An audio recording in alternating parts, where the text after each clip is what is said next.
What's up, guys? Doug Polk here, and welcome back. Today we're going to be talking about a new challenge coming up in the world of poker. It is round 2 of the AI versus humans challenge in Pittsburgh at the Rivers Casino, where CMU, which is a university known for a lot of advancement in the world of AI thinking, will be taking on a team of heads-up specialist players in a one-on-one poker challenge. I'm going to talk about who I think is going to win and what the state of AI is like in a moment here. But first, I want to talk about a little bit of the history of these AI type challenges, because these things have happened before, although usually in Limit Hold'em. When you look at Limit Hold'em and you compare it to No Limit Hold'em is a much easier game to solve. In both games, you have to decide whether you want to fold, check, raise, or bet. But in Limit Hold'em, you simply cannot pick a bet size, and so it takes the amount of decisions that are possible down a ton. After a couple of different man versus machine matches in Limit Hold'em, the University of Alberta eventually solved Limit Hold'em, and if you want to check it out, you can actually play against the bot. It will show you pre-flop strategy for how you should play, whether you should fold, call, or raise. It can show you if you put in a hand, exactly how to play, if you put in your cards. It is a little bit confusing and hard to use. I've tried to run a couple hands through, but if you do want to learn how to play heads up Limit Hold'em, this game is actually solved. It is complete. This is the answer to the game. You can check it out over at their website.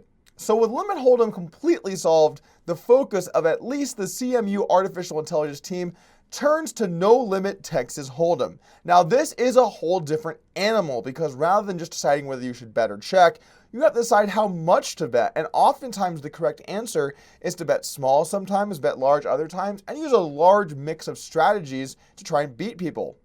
In fact, the correct strategy, the perfect strategy for No Limit Hold'em, would have tons of different sizes, and it would be a very intricate and complex solution. The thing is, we aren't anywhere close to that. And if you look at what happened in the last challenge between me, Donger Kim, Jason Les, and Bjorn Lee, we ended up beating the computer by 9 big blinds per 100 over 80,000 hands, 730,000 chips at $5,100 blinds. Now, Carnegie Mellon has been around the pinnacle of artificial intelligence for many years. In fact, in the 90s, they were the team that started Deep Blue, which is the team that went on to defeat Garry Kasparov with the first ever machine beating humans in chess. And then in 2014, they were also involved in the Watson project, which is a computer taking on humans in the game of Jeopardy. So Carnegie Mellon is no slouch when it comes to artificial intelligence, and is clearly one of the top, if not the top, artificial intelligence teams in the world. I didn't realize this until I was doing some research right now, but they're also, and this is big, they're also credited with the invention of the smiley face emoticon. And the word invention seems like definitely the correct word to use there, because it really takes into account the severity of this discovery, this world-changing discovery. Also, by the way, how can you be like, oh yeah, we were the guys that first used the smiley face? Really? How would you know that? All right, I don't want to get too far off topic here, so let's get back on track. When I first heard that CMU was trying to do this challenge, I was really interested. It was around the peak of my heads up no limit playing career. I've been playing a lot of volume, and I wanted to see what the state of artificial intelligence was like. You know, one of the things as a high stakes poker player on the internet is that you just hope that your opponents aren't using software that will beat you, because, you know, at some point computers will be able to beat people. And this is why I think online poker is a little scary to some people, particularly at the higher stakes, compared to the live poker counterpart. So when I first heard about this and I was asked by Professor Sandholm if I wanted to be involved in it, I was excited. I wanted to be involved in it. I wanted to see what the state of AI was. Now, I had on pretty good authority that the computer program was not going to end up being that strong, because there is an annual poker championship called the ACPC, and basically think of it like a bot poker tournament. They all get together and they play millions of hands against each other to see whose bot can reign supreme. Now, we actually got access to those hand histories from the 2014 competition before we went to Pittsburgh in early 2015 to play the challenge. So we went in knowing kind of its stats, knowing its play style, knowing a lot about it, and I'm going to be honest with you, it looked like it sucked. Our analysis was that the bot was quite passive and generally a little bit too tight. It seemed like it didn't raise enough pre-flop, and post-flop seemed to be a bit too conservative as well. And so we actually tried to put up our own money and play heads up for rolls, but that was vetoed by the state gaming board. Apparently they don't want universities playing poker players for large amounts of money. Who knew? So between wanting to learn what the state of AI was like, thinking that we were likely going to be able to take it down, and additionally being paid $100,000 between the four of us, enough to put some food on the table, we decided to head to Pittsburgh and take on the machine. I want to give a quick shout out to the Rivers Casino. Between getting to hang out with all of the security guards for 8 to 10 hours a day, every day for 2 weeks, and all of the free food and drinks and everything that they got us, we were treated like royalty, and I want to make sure that I give them credit where credit is due. What was funny about the way that things worked was that because we were entertainers according to the contract, we were required by state law to have a security guard present at all times. So anywhere we wanted to go, a security guard was going with us no matter what. Anyway, the challenge kicked off, and the way that it worked was we were each a pair. There was 4 contestants, and we were each paired with someone. I was paired with Jason Les, and Dong was paired with Bjorn Lee. And the way that it would work was you would get the opposite cards of your pair. So for example, if I got 10-9 against the computer would have 10-9 against Jason Les. And the idea was that by doing that, you reduce the variance, because if one person gets lucky, then on the other side, the reverse luck situation happens. While this would sometimes work, sometimes it would also not. Let's say, for example, that I decided to run a big bluff on the turn and got there on the river. Well, maybe in the reciprocal situation, the computer would just fold, and so I might win a stack over here, and Jason might win a small pot over there, where the computer never got to the river in that hand at all.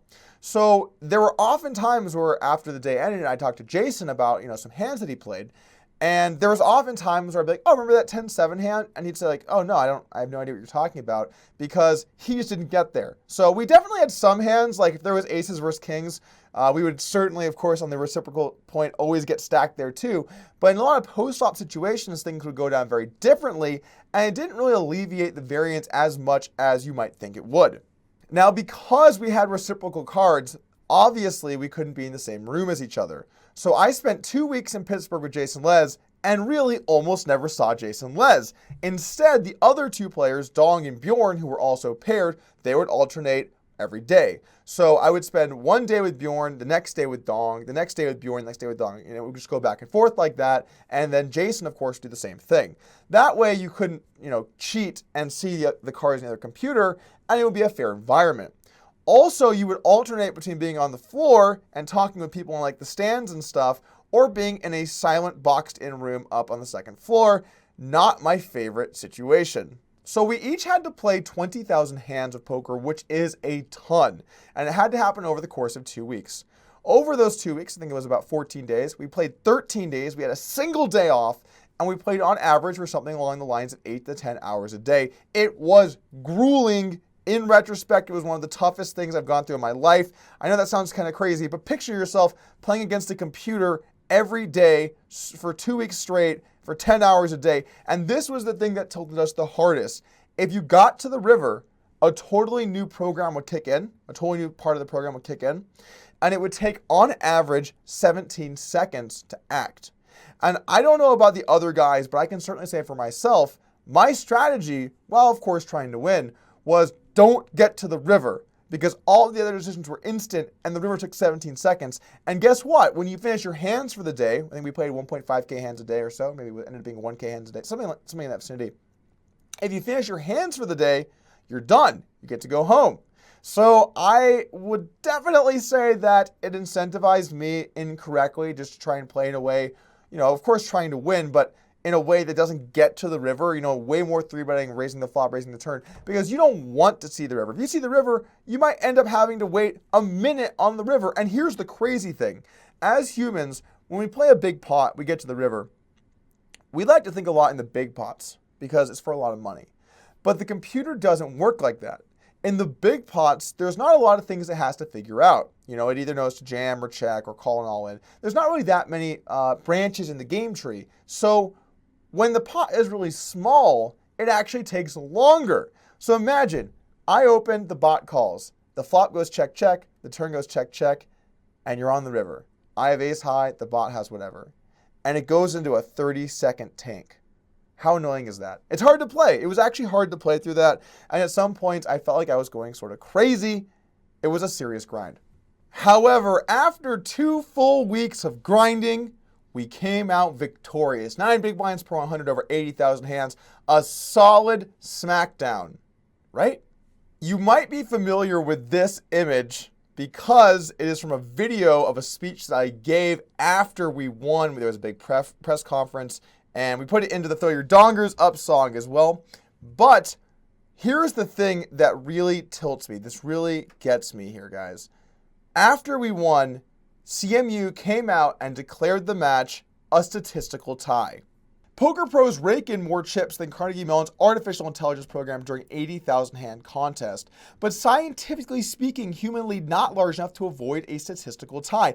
And there's one very juicy quote here that I absolutely love.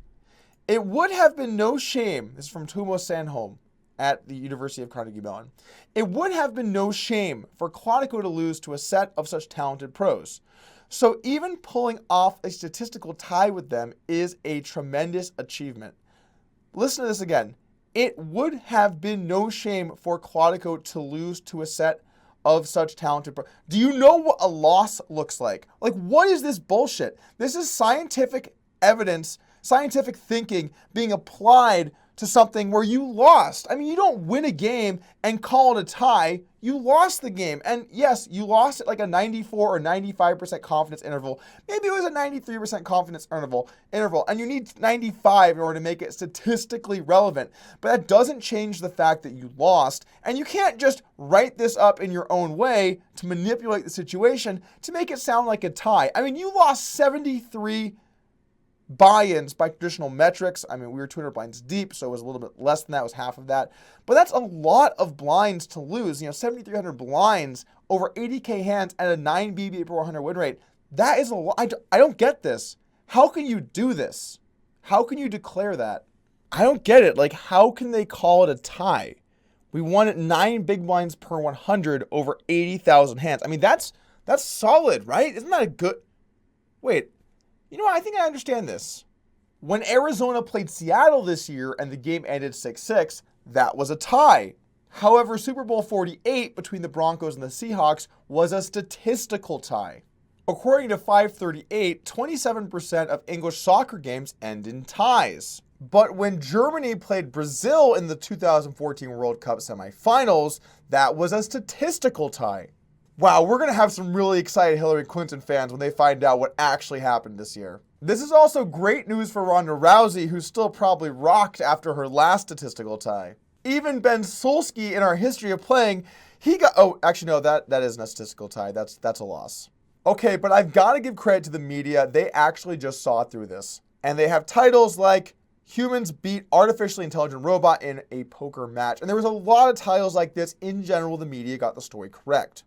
But here's the problem that I have with the situation. What CMU is doing here is when they lose, they're going to call it a tie. And we both know, if they win by 1 chip, the headline on the next victory, computers beat humans in poker. And it's going to be the title. Maybe not this match, maybe the one after. We don't really know because round 2 is starting next week and we're going to see what happens. But at some point, computers will beat humans at poker because it's a game around math and information, and computers are better than people at that. So I just want to go on the record. I want this video to be somewhere on YouTube where someone can see that I said that they will do this. They're not going to call it a statistical tie when they lose. They're going to try and put it into the best positive light, the positive spin.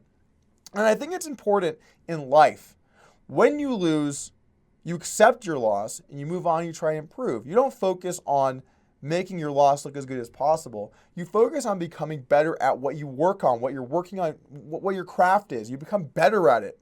And so even if by scientific standards, this doesn't reach the confidence interval to be able to call it a victory, then you should still at least accept the fact that you did lose because you did lose, and then do your best in the future to try and change that. And they've also kind of boxed themselves in now because in order to have enough of a result to declare it statistically significant, you have to win at a really serious rate over the entire sample of hands. And to do so, it's going to be tough. You might even be winning, you might even be beating someone, but because humans are playing the hands, you're not going to be able to get that sampling that's necessary to be able to declare it statistically significant. So I do think if they win, they're going to totally change the spin, and I just want to be on the record saying they're going to do that. They have made a couple of changes this time around, which I do think help the competition. They've added in 2 tabling so that if the computer is tanking on the river, it doesn't completely grind your grind down to a halt, which should increase the pace of play and make it less frustrating for the players. Additionally, they doubled the price up to $200,000 from the previous year of $100,000, so players are going to be compensated more fairly for the amount of work that they're going to be putting in. However, they did up it from 80K hands to 120K hands over 3 weeks instead of 2 weeks, and I have to wonder what fatigue is going to be like for the players. I can attest to this. It will grind you down. So what will those last 40 to 50,000 hands be like? Are the humans going to be able to play their A game? Because here's the thing, the computer's not going to get tired, the humans will. So I'm interested to see what happens. It begins, I believe, next Tuesday or Wednesday. It should be streamed on Twitch. I know it was last time, and I'm definitely going to be staying tuned to see what happens. I'm also debating heading to Pittsburgh to get some footage, some interview the players. If you guys would like to see me do that, let me know in the comments. I'm still kind of on the fence whether I want to go or not. I could see both options making some sense. On that note, there's going to be no video tomorrow. I'm headed to Seattle to see the NFL playoffs. Excited for that. I'll see you guys Monday. Remember, guys, click that sub button, and once a little bell icon appears, click that as well so you get notifications for when my videos go up. I appreciate you guys checking them out.